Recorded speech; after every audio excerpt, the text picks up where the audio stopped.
این هفته خبر تو خبر قبل از هر خبری تبریک داره براتون به مناسبت کریسمس، به خصوص برای هموطنان مسیحی و به مناسبت سال جدید میلادی که چشم به هم بزنید سر میرسه.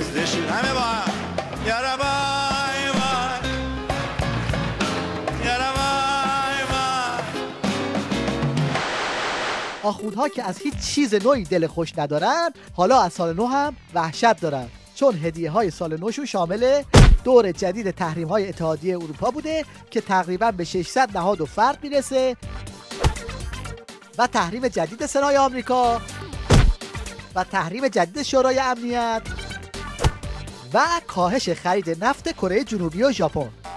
فقط یه نابغه اقتصادی مثل محمود چاخان میتونه پا به پای بسته شدن شیر نفت، شیر خالیبندی رو برای دور زدن تحریم ها باز کنه. یه قلم یه 50 میلیارد دلار صادرات غیر نفتی رو که تو 8 سال ریاست جمهوریش نتونسته حل و فصل کنه، وسط مصاحبه با استفاده از چرخش زبون و قدرت تخیل و بی‌حیایی مفرط حل و فصل کرد و یه چیزی هم اضافه آورد. آیا ما میتونیم این تحریم یا افزایش قیمت ارز رو بلافاصله تبدیل کنیم به عنصر مثبت در اقتصاد یا نه؟ یه راهش اینه که صادرات غیر نفتی رو اونقدر زیاد کنیم که ارز مورد نیاز کشور از صادرات غیر نفتی تامین بشه. انشالله امسال از 50 میلیارد هم میزنیم بالا به لطف خدا.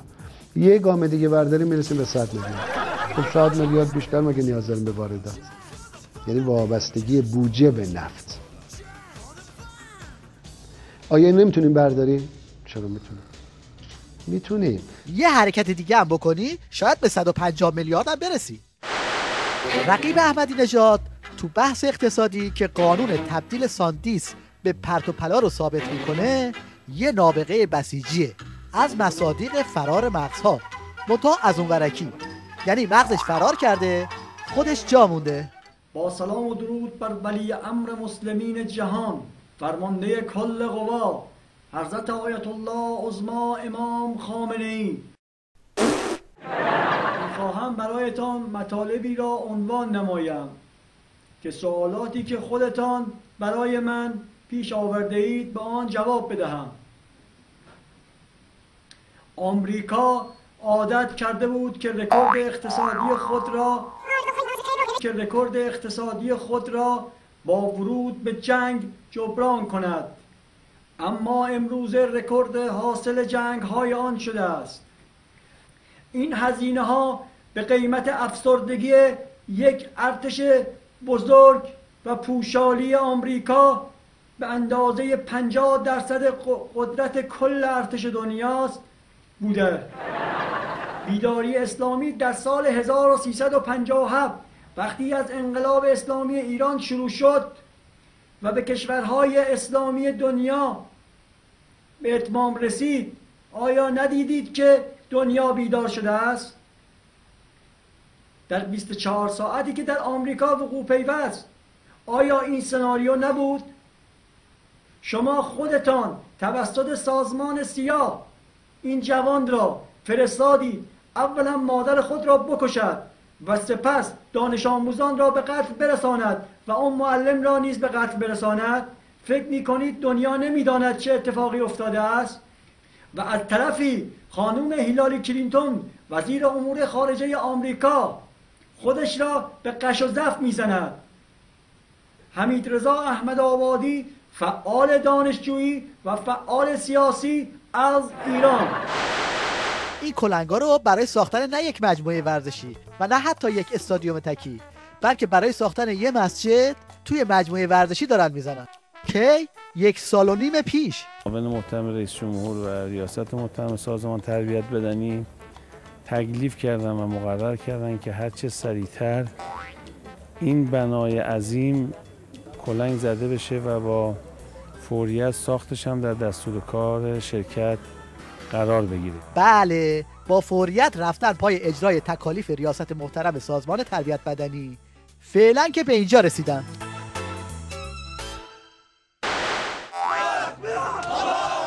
توی سوریه ارتش آزادی همزمان با جشن‌های کریسمس و درست کردن درخت کریسمس عظما رو به تته پته انداخته. در دمشق هم درگیری‌ها در حومه شهر ادامه دارد، اما پایتخت آرام است. آرامش در پایتخت برقراره و مردم به زندگی روزمره خود می‌پردازند. و اما واقعیت صحنه، گزارشگر مجهز به کلاهخود و جلیقه و انواع و اقسام پوشاک و پوشک دفاعی. بگیر سر پایین. محمد رضا نظامی باید مرکزی خبر.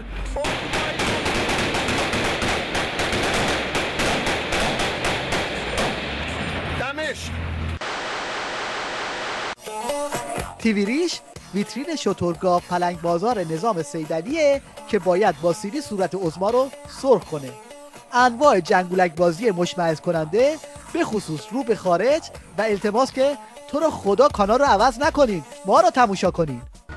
www.tv5.ir www.tv5.ir همین الان وارد بشید ببینید منو میبینید. نه جدی الان کافیه فقط بزنید شبکه تهران منو ببینید. چرا خودتون ناراحت میکنید؟ شک نکنید و به این باشه مراجعه کنید. بلیط استخر بگیرید برای تابستون. البته بلیط سونا میدن برای زمستون. جوایز نفیسی داریم. من سر به تنم زیاد بود از اول، شالوده ام از تضاد بود از اول، ابعاد مرا عشق به هم ریخته بود، روحم به تنم گشاد بود از اول. حرکت میکنید؟ بله حرکت. من نقاش نیستم ولی دلم برای شما پر میکشه. دلم برای شما پر میکشه. من ورزش کنیم و گرگم به هوا. دنبال من بیا. 3 2 1 بیا. خونه خاله از این بره از این بره. برنامه رو ترک نکنید بدون اینکه یه اتفاقی بیفته. خواهش میکنم. و اما جواب مردم که به تیوی ریش ضد حال میزنن. شما خوبه؟ سلامتی؟ آره. میتونم با تو صحبت کنم؟ نه من حال ندارم. انشالله خدا شفا بده. مریض احواله. میتونم با تو صحبت کنم؟ نه مریض احوال 7 جد و آبادته. اولش که پرسیدی حالت خوبه اونم گفت آره. مشنگستان این هفته رو یک تیم 2 نفره قبضه کردن و جا برای هیچ رقیبی نذاشتن. حجت الاسلام دوزخیان روی زمین، راهنمای مسیرهای برزخی و دوزخی، در گفتگو با یه مجری از خودش مشنگتر. نوزادانی که از دنیا میرن تکلیفشون چیه؟ اینا مستقیم میرن تو بهشت برزخی، آویخته میشه، خودشو میآویزونه به باب بهشت. خداوند در بهشت، خداوند میگه بفرما تو، میگه نه من نمیخوام. اونجا هم بچه لجبازی در میاره و باید بابا و مامان بیان بعد با هم بریم تو. یعنی موجب شفاعت پدر و مادرم تازه هست. بچه مؤمن با مؤمن، بچه به کافر ملحق میشه. این مسئله هم به همین صورت در آخرت مورد اختلاف علما هستش. بنده نظرم این هستش که اینهایی که به سنی نرسیده بودند که امتحان بشن، یه امتحانی میدن، معلوم میشه اون درجه دینداری اطاعت از خداشون چقدره. یکی از طبقات بهشت، پایین ترین طبقه بهشت به اینها اختصاص داره. این بچه ها همونجا طبقه همکف باشن تا تکلیف یک مسئله بسیار مبرم دیگه هم روشن بشه، دیدارهای خانوادگی. آیا وقتی کسی میمیره در اون دنیا آشنایان خودش مثل پدر و مادرش رو میبینه؟ اگر یک جا باشن، یک منزلت داشته باشن، بله. اونا به قیافه میشناسن که فلانی اومد، میپرسن حال اون آقایی که از دنیا موقعی که ما مردیم نمرده بود چطوره؟ اگه بگن مرده میگن وای بر او، یعنی جای دیگه رفته. اگه بگن نمرده آرزو میکنن که کاش بیاد پیش ما و اونجا دور هم جمع میشن. این شخصی مثلا از فرزند خودش متنفر بشه به خاطر اینکه اون مؤمن و اون دیگری غیر مؤمن بوده؟ اگه به درجه برسه بله، شامل حالش نشه عنایت الهی، یعنی مثلا طرف کافر شده، خب دیگه اونجا اصلا دلشان براش نمیسوزه، تو آتش میره بسوزه، میمیره. و حالا یک توصیف دقیق همراه با کروکی از جانب کسی که ظاهرا مدت‌ها تو مسیر جهنم تردد داشته. ورود فرق میکنه. پلیس از روی جهنم میگذره. خب ما میبینیم اون جهنم بودا، بدون اینکه آتش و سختی و چیزای دیگهش به اینها برسه. اونجا فضا فرق میکنه. اینجوری نیست که طرف مثلا بگه چتر آهنی یه چیزی بگیره، لباس مثلا جلوگیری از آتش نشانی باشه و بره نزدیک جهنم با اونا صحبت کنه. درست. نه، یه طوری از صحبت میکنه احساس گرما هم نمیکنه اصلا. احساس گرما هم که نکنیم، احساس خفگی از دست تو رو که میکنیم. زود تمومش کن، میخوایم خبر تو خبر رو تموم کنیم. یه عده هستن 100 میلیون سال، 100 میلیارد سال انتظار میکشن، میگن خدایا ما حاضریم جهنم بریم انتظار نکشیم. و صف بودن خودش انتظار کشیدن نیست، عذابه. از عرق اینها اینقدر عرق میریزن شطور بخوره سیراب میشه.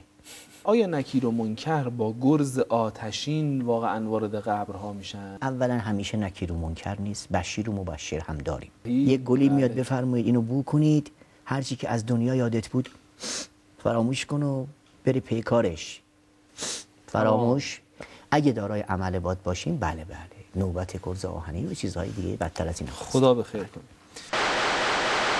بریم سراغ بخش پایانی خبر تو خبر. میگن آرامش و خونسردی برای پیروزی در کارهای سخت لازمه. در پایان خبر تو خبر این هفته میخوایم با یک قهرمان موتوجیپی ناشناس از خطه شمال خودمون آشنا بشیم که قهرمان‌های بزرگ موتورسواری رو روی ترک موتورش میذاره.